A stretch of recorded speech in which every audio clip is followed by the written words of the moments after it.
नमस्कार विद्यार्थी मित्रांनो, स्वागत आहे तुमचं आपलं चॅनल एमपीएससी विश्ववरती। तर मित्रांनो, आजच्या व्हिडिओमध्ये आपण पीएसआय भरतीमध्ये अपात्र ठरण्याची काही मुख्य 10 कारणं आहेत। ते कारणं कोणते हे सविस्तररित्या बघूयात। पण त्यापूर्वी जर चॅनलवरती तुम्ही पहिल्यांदाच आले असाल तर आपलं चॅनल सबस्क्राइब करून बेल आयकॉनवरती सुद्धा नक्की प्रेस करा, जेणेकरून इथून पुढे जेवढं काही free of cost quality content असेल तुमच्यापर्यंत लवकरात लवकर पोहोचेल। तर मित्रांनो बघा, आता तुम्ही जर आपल्या एमपीएससीच्या मार्फत महाराष्ट्र पब्लिक सर्व्हिस कमिशनच्या थ्रू आपल्याला कंबाईनची एक्झाम असते, कंबाईन मध्ये ग्रुप बी आणि ग्रुप सी। तर ग्रुप बी मध्ये येणार आपलं पीएसआय हे पद आहे। पीएसआय म्हणजेच पोलीस सब इन्स्पेक्टर, त्यालाच मराठीमध्ये आपण पोलीस उपनिरीक्षक असं सुद्धा म्हणतो। तर या म्हणजे पीएसआय ची तयारी करताना तुम्हाला काय मुख्य 10 कारणं लक्षात घ्यायची आहेत आणि त्यामध्ये म्हणजे हे जर तुम्ही 10 कारणं समजून घेतले तर ते तुमच्याकडे तुम्ही त्याच्यामध्ये बसता का किंवा ती चूक तुमच्याकडनं होणं शक्य आहे का, या गोष्टी तुम्ही समजावून घ्यायच्या आणि त्यामध्ये बदल तुम्हाला करायचा आहे।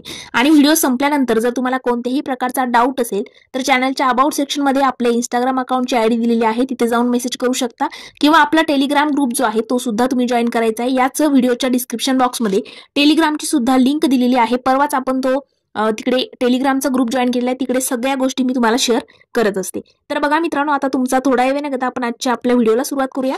तर सगळ्यात पहिलं आणि मुख्य कारण आहे शारीरिक निकषामध्ये सूक्ष्म अपात्रता। म्हणजे काय, मग त्यामध्ये बनतात शारीरिक पात्रता। तुम्हाला माहिती आहे पीएसआय होण्याकरिता शारीरिक पात्रता खूप महत्त्वाची आहे। जसं बाकीच्या पोस्ट असतात एसटीआय एएसओ वगैरे, तर त्याला म्हणजे शारीरिक पात्रतेची गरज नाही। मात्र पीएसआय म्हणजे पोलीस सब इन्स्पेक्टर होण्याकरिता तुम्हाला शारीरिक पात्रता तुमच्याकडे असणं गरजेचं आहे। मग त्यामध्ये आता भरपूर गोष्टी असतात, उंची वगैरे सगळ्या गोष्टी आहेत, छाती मुलांची, त्यानंतर मुलींची उंची असेल, या गोष्टी तर येतातच। पण त्या पलीकडे जाऊन बघा, फ्लॅट फूट, नॉक नीज किंवा कलर ब्लाइंडनेस म्हणजे काय बघा, खूप जेवढे काही उमेदवार आहेत त्यांना, बऱ्याच उमेदवारांना फ्लॅट फूट किंवा नॉक नीज असतात। नॉक नीज काय, आता हे चित्रामध्ये तुम्हाला दिसत असतील, मी प्रत्येक कारणानंतर चित्र सुद्धा दिलेले आहेत जेणेकरून तुमचे डाऊट क्लिअर होतील। जसा पायामध्ये बघा नॉक नीजचा प्रॉब्लेम असेल, हे त्यांनी स्वतःच लक्षात घेतलेलं नसतं, पण मेडिकलमध्ये हे कारण जे आहे ते अपात्रतेचं कारण त्या ठिकाणी ठरतं। मग त्याचे काही व्यायाम वगैरे असतात, तुम्ही जर ट्रेनर वगैरे लावलेला असतात तर त्यांच्याकडे जर तुम्ही गेलात आणि सांगितले हे सगळ्या गोष्टी तर ते कव्हर होतं। आणि बघा त्याचप्रमाणे जर तुम्हाला कलर ब्लाइंडनेस असणं सुद्धा त्या ठिकाणी नाकारलं जाऊ शकतं। जर तुम्हाला कलर ब्लाइंडनेस असेल आणि हे तुम्हाला नंतर लक्षात आलं आणि तुम्ही अनफिट झालात तर एवढी मेहनत करून फायद्याचं होणार नाही। पूर्वपरीक्षा द्यायची, मुख्य द्यायची, त्यानंतर ग्राउंड क्लिअर करायचं, मात्र मेडिकलला जर कलर ब्लाइंडनेस मध्ये तुम्ही गेलात तर हा सुद्धा एक म्हणजे महत्त्वाचं कारण आहे। तर मित्रांनो, कलर ब्लाइंडनेस जर तुम्हाला असेल तर तुम्ही पीएसआय ची मेन तपासणी होण्याच्या अगोदर सुद्धा तुमचं प्री मेडिकल तपासणी तुम्ही करून घ्या।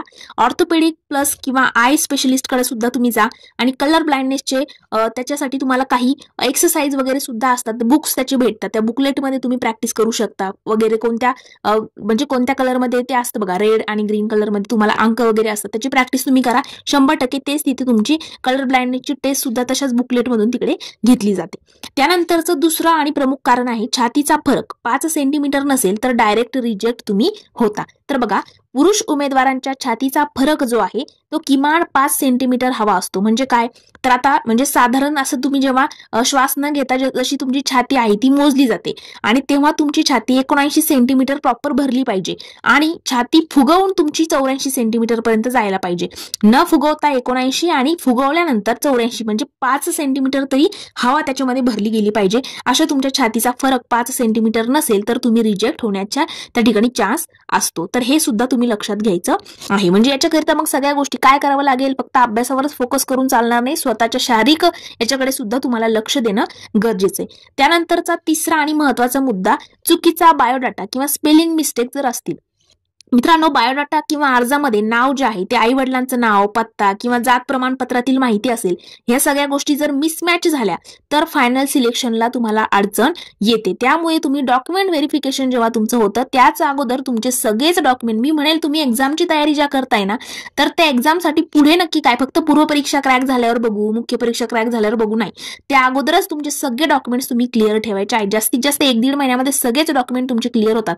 जर तुमच्या नावामध्ये बदल असेल किंवा काही गोष्टी असतील तर त्या तुम्ही सगळ्या काही करेक्शन तुम्ही करून 1.5 महिन्यामध्ये, तर ऍटलीस्ट 1.5 महिना पकडा, एवढे दिवस लागत नाहीत, पण त्याच्या अगोदरच तुम्ही सगळे डॉक्युमेंट तुमचे क्लिअर करू शकता। ऍक्च्युअल केस जसं बघा 2022 मध्ये एका पीएसआय उमेदवाराचं फायनल सिलेक्शन झालं होतं आणि जातीच्या दाखल्यातील नावामध्ये एक अक्षर फक्त जास्त होतं, त्याच्यामुळे त्याचं सिलेक्शन जे आहे ते रद्द झालं। तर अशा गोष्टी तुमच्यासोबत व्हायला नको म्हणून अगोदरच या गोष्टी तुम्ही त्याची जाणीव ठेवून सगळ्या गोष्टी तुम्हाला तयार ठेवायच्या आहेत। नंतरचं चौथं कारण म्हणजे फोटोमध्ये गोंधळ किंवा सिग्नेचर मिसमॅच असेल। आता आपण आयोगाच्या वेबसाईटवरती गेल्यानंतर आता माझीच म्हणजे एक फ्रेंड आहे.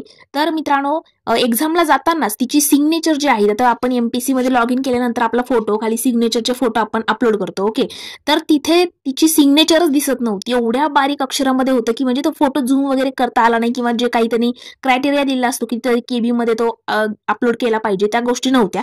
बघा, ऑनलाईन अर्जामध्ये फोटो आणि सिग्नेचर अपलोड करताना तुम्ही अनेक वेळा क्लिअरिटी, फॉर्मॅट किंवा साईज जो आहे तो तुमच्याकडनं चुकतो. ऍडमिट कार्डवरचा सिग्नेचर तुम्ही भरलेल्या सिग्नेचरशी मॅच नाही झाला तर मित्रांनो तुम्हाला अपात्र त्या ठिकाणी केलं जातं.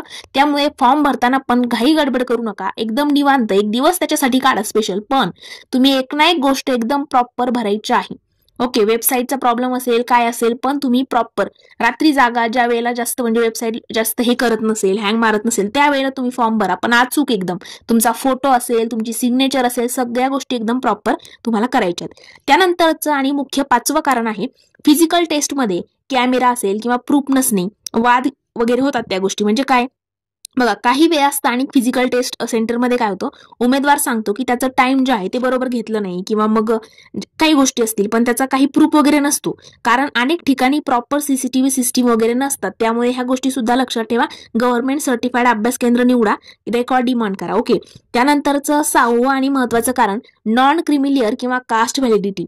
आता बघा मित्रांनो, तुमच्याकडे म्हणजे तुम्ही जर जनरलमध्ये असाल तर काय हरकत नाही, पण जे कास्टमध्ये येतात तर मित्रांनो एससी, एसटी, ओबीसी यांच्या हे उमेदवार जे असतात यांनी नॉन क्रिमिलियर किंवा जात वैधता वेळेवरती सादर ते करत नाहीत, तर शेवटच्या टप्प्यावरती सिलेक्शन होऊ नये डॉक्युमेंट व्हेरिफिकेशनमध्ये ते रिजेक्ट होतात. त्यामुळे लक्षात घ्या, डॉक्युमेंट तयार ठेवायचे फक्त परीक्षेनंतर नव्हे तर आधीपासून. म्हणजे काय, आपण पूर्व परीक्षेला लागलोय, ज्या एक्झामची आपण तयारी करतोय, ज्या पोस्टची तयारी करतोय, त्याचे एकदम खोलवर अभ्यास करा. कोणकोणते डॉक्युमेंट लागत असतात सगळ्याच गोष्टी तुम्ही युट्यूबवरती सगळं अवेलेबल आहे. आपल्या चॅनलच्या जर तुम्ही प्लेलिस्ट सेक्शन मध्ये गेलात तर त्या ठिकाणी सुद्धा मी पीएसआयची एक सेपरेट प्लेलिस्ट बनवलेली आहे आणि सगळ्याच गोष्टी एक ना एक पॉईंट तिथे मी डिस्कस केलेला आहे की तुम्हाला डॉक्युमेंट नक्की कोणकोणते हवे, काय हवे, त्यानंतर त्याच्यामध्ये जर करेक्शन करायचं असेल कसं करता येईल, सगळ्याच गोष्टी मी तिकडे सांगितलेल्या आहेत.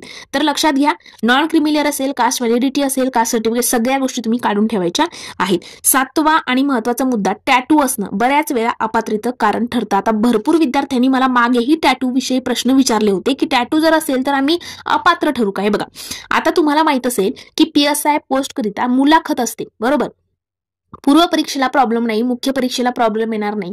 पण मित्रांनो एक लक्षात घ्या, तुमचं इम्पॅक्ट जे आहे ते चुकीचं पडतं. जेव्हा तुम्ही हातावर एवढं भरभरून टॅटू वगैरे असेल आणि तुम्ही एका पीएसआय म्हणजे एक अधिकारी होणार आहे तुम्ही फ्युचरमध्ये, आणि त्याच्या इंटरव्ह्यूला तुम्ही चाललात, हातावर भरभरून टॅटू, गळ्यावर टॅटू असेल, अशा गोष्टी, तर तिथे तुमचं इम्पॅक्ट म्हणजे कसं पडतं, डाऊन, तुमची पर्सनॅलिटी तिथे हे होते. तर पीएसआयची एक डिसिप्लिन फोर्स आहे, एक म्हणजे लक्षात घ्या, जर टॅटू वगैरे असतील भरपूर हातावरती ते पीएसआय ही एक डिसिप्लिन पोस्ट आहे. आणि एक लक्षात घ्या, काही रिक्वायरमेंट बोर्ड टॅटूजना परवानगी देत नाही, विशेषतः हातावरती मोठे मोठे धमकीदायक टॅटूज असतील, मेडिकल ऑफिसर अनफिट त्या ठिकाणी ठरवतो, हे लक्षात घ्या.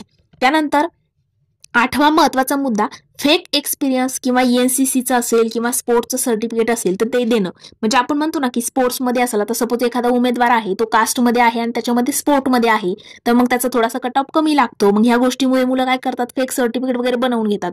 मित्रांनो एनसीसीचं असेल, एनसीसी सर्टिफिकेट जे आहे असं दाखवून काही जण काय करतात, 5 मार्क्स एक्स्ट्रा मिळवण्याचा प्रयत्न करतात. पण व्हेरिफिकेशनमध्ये जर फेक सर्टिफिकेट आढळलं तर तुम्ही पूर्णपणे ब्लॅक लिस्टमध्ये जातात, हे लक्षात घ्या.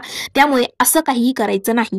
त्यानंतरचा 9वा आणि महत्वाचा मुद्दा आहे की कॅरेक्टर सर्टिफिकेट मधील अडचणी, पोलीस व्हेरिफिकेशन मध्ये त्या ठिकाणी नकार. बघा, काही वेळा स्थानिक पोलीस स्टेशनकडून निगेटिव्ह रिमार्क दिली जाते. त्यामुळे उदाहरणार्थ सपोज तुम्ही पूर्वी कुठल्याही मुवमेंटमध्ये सामील होतात किंवा मायनर कंप्लेंट जरी होती तर कॅरेक्टर सर्टिफिकेट मिळत नाही, हे लक्षात घ्या. म्हणजे एखाद्यावरती आता त्याने भलेही काही केलं नसेल पण एखादा आता गुंतवायचं म्हटलं कुणाला तर कसंही गुंतवू शकतो. जसं की आपल्या नातेवाईकात कुणाची भांडणे असेल, त्यांना माहित असेल की आता याची पूर्ण म्हणजे हे निघालंय, म्हणजे तो एमपीएससीची तयारी करतोय वगैरे काहीतरी असतं, मनामध्ये खुन्नस असती, तर मग थोडंसं एखादी मायनर जरी कंप्लेंट असली तुमच्यावरती, तुमचं कॅरेक्टर सर्टिफिकेट निघणार नाही. तर या गोष्टीची खूप काळजी घ्या.